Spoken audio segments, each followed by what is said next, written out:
ये एपिसोड भी स्टार्ट होता है बिल्कुल उसी सीन से जहाँ पर 9th प्रिंसेस, नाकामिंग टीम लीडर और नलांसन क्लैन आपस में बात कर रहे थे। इनके बात कर लेने के बाद सीन चेंज हो जाता है और हम देखते हैं 3x माउंटेन के हेडक्वार्टर्स को, जहाँ पर वो सभी लोग अब ट्रेजर्स को एक्सचेंज करने के बाद वहां से जाने की तैयारी कर रहे होते हैं। लुवो फेंग बबाता के साथ मिलकर एक प्लान बनाता है कि अब वो लोग चुपचाप यहाँ से निकल जाएंगे ताकि किसी को उनके बारे में मालूम ही ना हो। इसलिए अब वो बबाता से पूछता है क्या बाहर के इलाके में रॉयल टीम्स के कोई मेंबर्स हैं, कहीं ऐसा रहो कि वो हमारे रास्ते की रुकावट बने। जिस पर बबाता कहती है नहीं, कोई भी नहीं है, रास्ता बिल्कुल साफ है। इसलिए अब लुवो फेंग अपने आर्मर को वेयर करते हुए अपनी टीम से कहता है सभी अपनी कम्युनिकेशन सिग्नल्स को बंद कर दो और चलो यहाँ से चलें। दूसरी तरफ हम देखते हैं कि ग्विस लुवो फेंग के कम्युनिकेशन सिग्नल्स पर नजर रख रहा होता है। जैसे ही ये लोग अपने कम्युनिकेशन डिवाइसेस को बंद करते हैं, वहीं दूसरी तरफ से ग्विस के पास उनके सिग्नल्स आना बंद हो जाते हैं, जिसकी वजह से वो नहीं देख पाता कि अब वो लोग कहां पर हैं। अपने कम्युनिकेशन डिवाइसेस को बंद करने के बाद लुवो फेंग और उसकी पूरी टीम 3x माउंटेन के हेडक्वार्टर्स को छोड़कर बड़ी तेजी के साथ फ्लाई करते हुए रीलम विद इन रीलम से बाहर निकलने के लिए रवाना हो जाते हैं। यहाँ दूसरी तरफ हम देखते हैं कि उनके सिग्नल्स ना आने की वजह से ग्विस को भी मालूम हो चुका था कि अब वो लोग यहाँ से निकल रहे हैं। इसलिए वो अपनी किंगडम टीम के कॉन्टैक्ट्स को यूज करते हुए अपने रिस्ट डिवाइस पर देखने लगता है कि लुवो फेंग और उसकी टीम कहां पर जा रही है। जहां पर हम देखते हैं कि उसे ये नजर भी आ जाता है। वो उसकी टीम को फ्लाई करते हुए जाता देखकर कहता है ये तो अच्छा है कि मर्सनरी अलायंस में हमारे कुछ स्पाइस हैं जो मिस्टर हारग्रेव को सीसीटीवी फुटेज लीक कर रहे हैं। इनकी हेल्प से मैं लुवो फेंग पर आसानी से नजर रख सकता हूँ और वो हमारी नजरों से बचकर नहीं भाग पाएगा। हम देखते हैं कि होता भी बिल्कुल ऐसे ही है। ग्विस अपने कुछ मिनी डिवाइसेस को लुवो फेंग और उसकी टीम का पीछा करने के लिए छोड़ देता है ताकि वो उस पर सारे रास्ते नजर रखे और इनकी लोकेशन के बारे में इन्हें बताता रहे। वो डिवाइसेस लुवो फेंग और उसकी टीम का पीछा करते हुए उनके बारे में सारी इंफॉर्मेशन दे रहा होता है।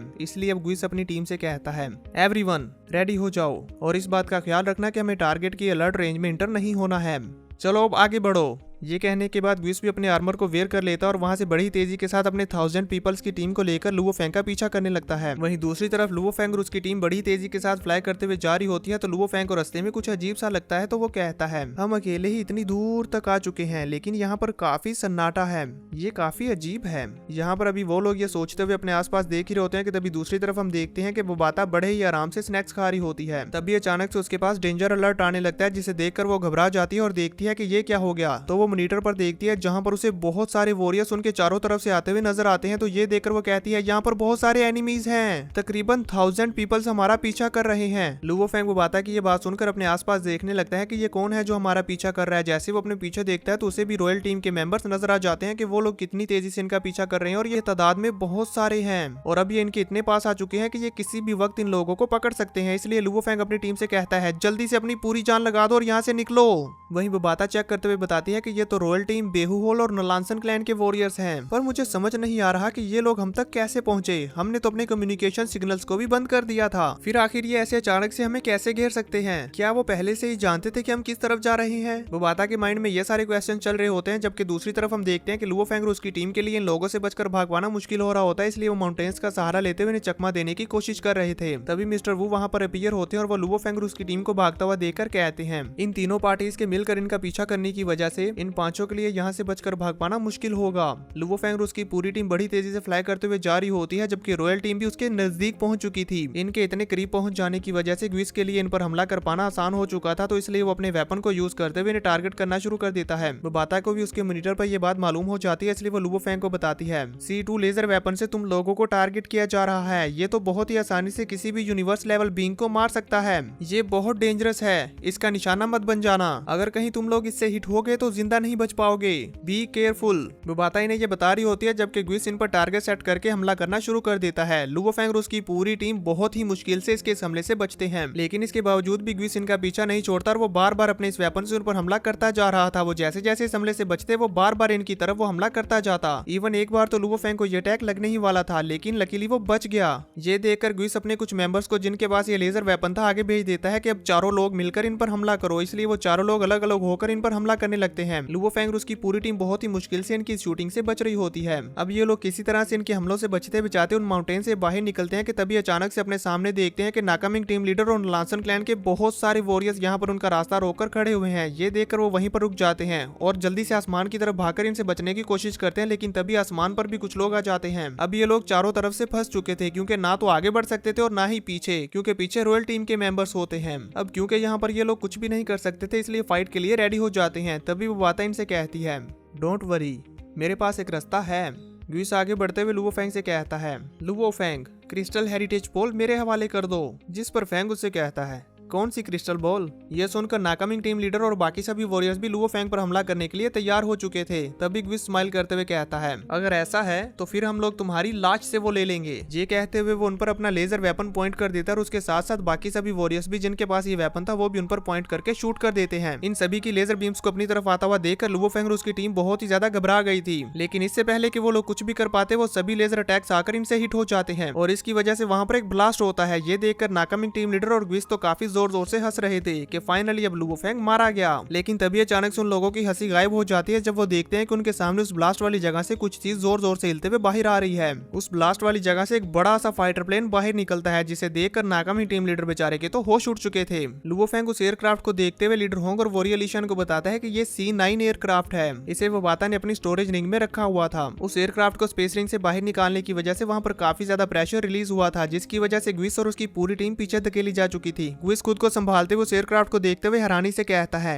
Universe aircraft? उस एयरक्राफ्ट के अंदर अटूका काफी ज्यादा पैनिक कर रही होती है तो वो बाता उसे पकड़कर कहती है, चलो इसे कंट्रोल करो, जिसकी वजह से वो भी आराम से वहां पर उस स्पेसक्राफ्ट को कंट्रोल करते हुए लुओ फेंग और उसकी टीम के अंदर आने के लिए डोर ओपन कर देती है। इसलिए वो तेजी से आगे बढ़ते हुए उस एयरक्राफ्ट के अंदर जाने लगते हैं। लेकिन तभी ग्विस और उसके टीम मेंबर्स इन पर लेजर अटैक करने लगते हैं। ये सभी लोग उन लेजर अटैक से बचते बचाते स्पेसक्राफ्ट के अंदर जाने ही वाले होते हैं कि तभी हम देखते हैं कि ये लेजर अटैक लुओ फेंग को लगने ही वाला था, इसलिए वो रुक जाता है। ऐसा करने से वो उस लेजर अटैक से बच तो गया था लेकिन अब रुकने की वजह से उससे दूसरे लेजर अटैक से बचने में मुश्किल होगी। तो ये देखकर टाई नहानी जल्दी से वापस मुड़ते हुए लुओ फेंग को बचाने के लिए आगे बढ़ने लगता है। ये देखकर ओगियो भी जल्दी से पीछे मुड़ जाता है। तभी हम देखते हैं कि ग्विस लुओ फेंग पर हमला करने के लिए अपने लेजर वेपन को रेडी कर रहा था और उसका ये निशाना एकदम सटीक होता है। वो अपने इस लेजर वेपन को लुओ फेंग के ऊपर शूट करता है और इसकी स्पीड इतनी ज्यादा थी कि लुओ फेंग बेचारे को तो समझ ही नहीं आता कि वो क्या करे। ये अटैक लुओ फेंग को हिट होने ही वाला होता है कि तभी टाई नहानी तेजी से आते हुए लुओ फेंग को पीछे की तरफ धकेलते हुए इस अटैक से बचा लेता है। लेकिन इसकी वजह से बेचारा टाई नहानी इस अटैक के साथ डायरेक्ट हिट हो चुका था जिसकी वजह से वहां पर एक जोरदार ब्लास्ट होता है और इसी के साथ हमें स्लो मोशन में दिखाया जाता है कि अब टाई नहानी बेचारा जिंदा नहीं बचा, वो मारा जा चुका है। इस ब्लास्ट का प्रेशर इतना ज्यादा था कि लीडर होंग, वॉरियर ली शन और ओगियो जो इनको बचाने के लिए आगे बढ़ रहा था ये सभी के सभी बहुत ही तेजी के साथ पीछे जाकर एयरक्राफ्ट के अंदर टकराते हैं। जैसे लीडर होंग और वॉरियर ली शन खुद को संभालते हुए ओगियो की तरफ देखते हैं तो वो देखते हैं कि ओगियो बेचारे की एक लेग तो इस ब्लास्ट की वजह से कट चुकी है और वो बेचारा दर्द से तड़प रहा है। इसलिए वो जल्दी से लुओ फेंग को बचाने के लिए आगे बढ़ते हैं क्योंकि लुओ फेंग अभी तक एयरक्राफ्ट के अंदर नहीं आया। वहीं दूसरी तरफ हम देखते हैं कि लुओ फेंग इस ब्लास्ट की वजह से नीचे जमीन की तरफ गिर रहा होता है कि तभी वो खुद को संभालते हुए हेवनली फॉरबिडन शटल पर फ्लाई करने लगता है और उसके साथ साथ टाई नहानी का वेपन भी गिर रहा होता है। इसलिए वो अपनी स्पिरिचुअल पावर को यूज करते हुए उसके वेपन को अपने हाथ में पकड़ लेता है। उस वेपन के ऊपर टाई नहानी का ब्लड लगा हुआ था जिसे देखकर लुओ फेंग को बहुत ही ज्यादा गुस्सा आ जाता है क्योंकि लुओ फेंग को ये मालूम है कि टाई नहानी अब जिंदा नहीं बचा। जबकि ग्विस लुओ फेंग को इस तरह से गुस्से में बेकाबू होता हुआ देखकर स्माइल कर रहा होता है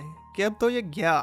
जबकि हम देखते हैं कि होता भी बिल्कुल ऐसे ही है। लुओ फेंग गुस्से में एकदम पागल हो जाता है और बहुत ही ज्यादा खूंखार नजरों के साथ ग्विस की तरफ देखता है और अपनी पूरी जान लगाकर टाई नहानी के वेपन को लेते हुए तेजी से ग्विस को मारने के लिए बढ़ने लगता है। ओगियो ये देखकर हैरान हो जाता है कि आखिर ये खुदकुशी करने के लिए क्यों जा रहे हैं। लुओ फेंग को अपनी तरफ आता हुआ देखकर ग्विस और उसके बाकी सारे टीम मेंबर्स भी जिनके पास भी वो लेजर वेपन था उस पर लेजर अटैक करने लगते हैं। ये देखकर लीडर होंग जल्दी से अपनी डोमेन को यूज करते हुए लुओ फेंग और उनके सारे लेजर अटैक्स को वहीं पर फ्रीज कर देते हैं और अपनी क्लाउड रबिंग वाइंस को यूज करते हुए लुओ फेंग को पकड़कर पीछे की तरफ खींचते हुए लुओ फेंग को एयरक्राफ्ट के अंदर लेते हैं और यहाँ पर लुओ फेंग बाल बाल बचता है। अगर ये लेजर अटैक्स उसे यहाँ पर हिट हो जाते तो उसका कुछ भी नहीं बचता।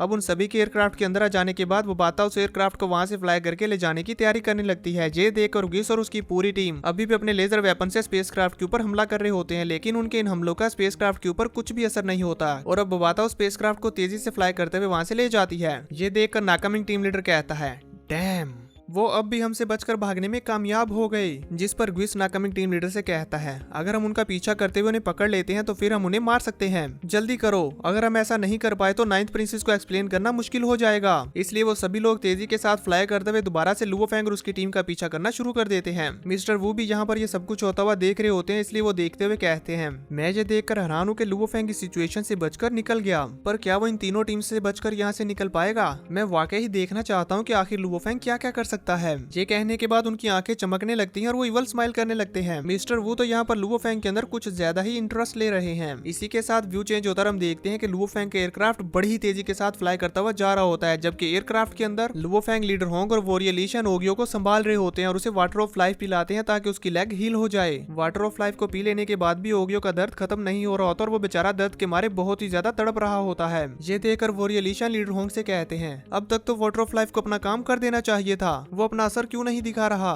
बुबाता वहाँ पर आती है और वो उन्हें बताती है ओगियो का लेवल बहुत ही ज्यादा हाई है, जिस वजह से वाटर ऑफ लाइफ का इस पर ज्यादा असर नहीं होगा। उसकी ये बात सुनकर लीडर होंग, वोरियलिशन और लुओफेंग हैरान हो जाते हैं कि अब हम क्या करेंगे। तभी बुबाता ओगियो की इंजरी के पास आते हैं और उसे देखते हुए कहती है इसका तो बुरा हाल है, लेकिन फिर वो बड़े ही गौर से उसे देखने लगती है और कहती है फॉर्चुनेटली इसकी लेग के सेल्स अभी तक डेड नहीं हुए हैं। हम वुड क्रिस्टल की लाइफ फोर्स को यूज करते हुए इसकी लेग को रिस्टोर कर सकते हैं और नॉर्मल कंडीशन में ला सकते हैं। ये कहते हुए बुबाता बिल्कुल ऐसा ही करती है और वुड क्रिस्टल की एनर्जी को यूज करते हुए ओगियो की लेग को हील करने लगती है, जो कि काम भी कर रही होती है। और इससे ओगियो की लेग धीरे धीरे रिस्टोर होना शुरू हो जाती है, जिसकी वजह से ओगियो को भी थोड़ा सा सुकून मिलता है। अब थोड़ी देर बाद ओगियो की लेग पूरी तरह से रिस्टोर हो जाने के बाद जैसे ही वो थोड़ा सा सुकून में आता है तो वो अपने सामने टाई नानी के वेपन को देखता है, जो कि वहाँ खून में लथपथ पड़ा होता है। उसे देखते हुए ओगियो की आंखों में आंसू आ जाते हैं और लीडर होंग और वोरियलिशन भी अफसोस जाहिर करते हैं, जबकि लुओफेंग को ग्विस के ऊपर बहुत ही ज्यादा गुस्सा आ रहा होता है और वो कहता है टाई नानी की मौत जाया नहीं जाएगी, बिल्कुल भी जाया नहीं जाएगी। अब इसी के साथ व्यू चेंज होता है और दूसरी तरफ हम देखते हैं कि ग्विस और नाकामिंग टीम लीडर अपनी पूरी टीम को लेकर लुओफेंग का पीछा कर रहे होते हैं, जहाँ पर उन्हें रेडार पर लुओफेंग की लोकेशन मिल भी जाती है। तो ये देखकर वो काफी खुश हो रहे होते हैं। तभी अचानक से उन्हें नाइन्थ प्रिंसेस और नोलांसन क्लैन लीडर की कॉल आती है। तो ये देखकर ग्विस उन्हें ग्रीट करता है और कहता है योर मैजेस्टी, हम जल्दी ही लुओफेंग तक पहुंचने वाले हैं। जिस पर नाइन्थ प्रिंसेस कहती है कोई जरूरत नहीं। ये सुनकर नाकामिंग टीम लीडर और नलांसन क्लैन लीडर हैरान हो जाते हैं कि ये क्या बोल रही है। तभी नाइन्थ प्रिंसेस उसे बताती है बेलोंग सिटी में मौजूद हमारे स्पाइस ने हमें इन्फॉर्मेशन दी है, वो हेरिटेज क्रिस्टल बॉल जिसे हम हासिल करना चाहते हैं वो बेलोंग सिटी के पास है। उनकी ये बात सुनकर ग्विस लुओफेंग का पीछा करने से रुक जाता है। तभी नाइन्थ प्रिंसेस उसे और बताती है ये भी पता चला है कि कुछ दिन पहले बेलोंग सिटी ने अपने स्ट्रॉन्गेस्ट पीपल्स की एक टीम को एग्जिट की तरफ भेजा था, ताकि वो लोग क्रिस्टल हेरिटेज बॉल को यहाँ से बाहर ले जाएं, पर वो लोग अभी तक यहाँ से बाहर नहीं निकल पाए। मेरे पास उनकी लोकेशन है। ये कहते हुए नाइन्थ प्रिंसेस इनको वो लोकेशन भेज देती है और कहती है कि ये उनकी लोकेशन है जो कि तुम्हारे आसपास ही है, इसलिए जल्दी से आगे बढ़ो और इन सभी लोगों को मार डालो। जिस पर ग्विस भी उनके इस ऑर्डर को फॉलो करने लगता है। तभी नाकामिंग टीम लीडर कहते हैं योर मैजेस्टी, अब लुओफेंग का क्या। नोलांसन क्लैन लीडर भी नाइन्थ प्रिंसेस से यही कहते हैं ब्रोलिन, हमें लुओफेंग को जरूर मारना है। उन दोनों की ये बात सुनकर नाइन्थ प्रिंसेस अपनी पावर्स को रिलीज करते हुए कहती है तुम दोनों को पहले क्रिस्टल हेरिटेज बॉल को हासिल करना होगा। उनकी ये बात सुनकर ग्विस और उसकी पूरी टीम क्रिस्टल हेरिटेज बॉल को हासिल करने के लिए रेडी हो जाती है। और अब क्योंकि ग्विस और उसकी पूरी टीम काफी ज्यादा पावरफुल और उनके पास लेजर वेपन भी है, इसलिए बेचारा नाकामिंग टीम लीडर कुछ भी नहीं कर सकता और नोलांसन क्लैन लीडर भी कुछ नहीं कर सकता, क्योंकि अगर वो लोग इनके अगेंस्ट जाएंगे तो ग्विस और उसकी पूरी टीम ज्यादा पावरफुल है और वो आसानी से इन सभी को मार सकते हैं। इसलिए वो दोनों नाइन्थ प्रिंसेस के इस ऑर्डर का इनकार नहीं कर सकते थे। तो वो अंदर ही अंदर गुस्सा होने लगते हैं, जबकि नाइन्थ प्रिंसेस उनसे कहती है अगर तुम लोग उस क्रिस्टल हेरिटेज बॉल को हासिल करने में कामयाब हो जाते हो तो मैं वादा करती हूँ कि मैं उस लुओफेंग को जरूर मारूंगी। उनकी इसी बात के साथ ये एपिसोड यहीं पर खत्म हो जाता है।